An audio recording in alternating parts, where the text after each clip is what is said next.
Today, magte-test tayo ng pinakabagong unit ng Daikin, ang D-Smart Inverter Unit, 1 horsepower. Tama! Ito ang bagong affordable unit na kasama sa ating EcoKing series. Kamusta naman ba ang voltage sa Pilipinas? Kadalasan, ang voltage na ginagamit sa mga Asian countries ay 220 volts to 240 volts. Kaso minsan, ang voltage na ginagamit natin ay nagiging unstable lalo na kapag nagkakaroon ng brownout o power surge. Dahil dito, maaaring mag-malfunction o masira ang mga appliances. Nagiging mabigat sa bulsa, sakit sa ulo, at kailangan pang ipagawa ang mga appliances o bumili ng bago. At dahil dyan, merong bagong feature ang Daikin, ang All Voltage Guard Super PCB. Nag-develop ang Daikin ng special na PCB o printed circuit board na kakayanin ng biglaang pagbaba at pagtaas ng voltahe hanggang 440 volts. Ano ba yung biglaang pagtaas at pagbaba ng voltahe?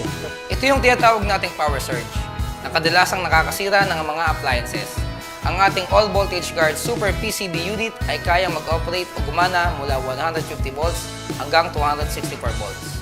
At pag lumagpas ng 264 volts, ito'y pansamantalang hihinto hanggang bumalik ang normal na voltahe. Protektado pa rin ang unit mo kahit umabot ito hanggang 440 volts.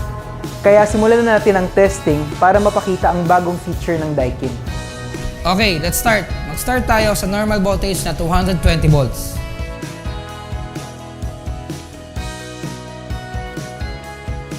Ngayon, ibaba natin ito sa 150 volts.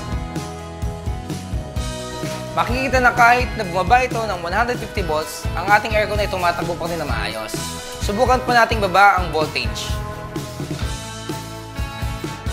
Ayan, mas bababa na ito sa 150 volts at makikita natin na nag-automatic off ang ating aircon pag mababa na ang voltage.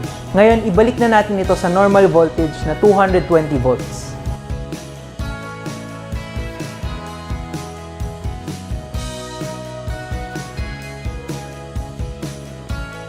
O di ba ang galing? Gumana siya ulit. Ngayon, i-test naman natin nataasan ng voltage at tignan kung ano ang mangyayari. Kahit nataasan natin ito ng hanggang 264 volts, gagana pa rin ang ating unit ng maayos at hindi masisira kahit umabot ng 440 volts. Okay, so i-test natin na itaas ang voltage na higit pa sa 264 volts. Ayan, katulad ng kanina, automatic na nag-off ang ating unit paglagpas ng 264 volts upang maiwasan ang hindi inaasahang pagkasunog ng PCB kahit umabot pa hanggang 440 volts. Isa itong patunay sa kalidad ng gawa ng Daikin. Tama, safe na safe talaga ang unit natin dahil sa Daikin All Voltage Guard Super PCB. Ngayon, ibalik na natin ito sa normal na 220 volts para makita natin kung gagana ulit.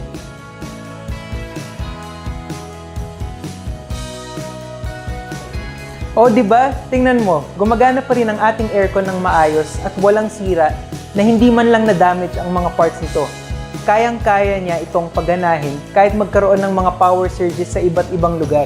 Ang galing talaga ng Daikin. Super durable at reliable talaga. Kayang-kaya ng unit natin ang biglaang pagbaba at pagtaas ng voltahe na kahit na umabot pa sa 440 volts kumpara sa normal na 220 volts. Oo naman. Wala na silang problemahin kung magkaroon man ng brownout o power surge. Ang All Voltage Guard Super PCB ay may 3 years warranty at available sa mga models na D-Smart, D-Smart Queen at D-Smart King. At bukod pa dyan, meron tayong warranty na 1 year para sa parts and services at 5 years para sa compressor.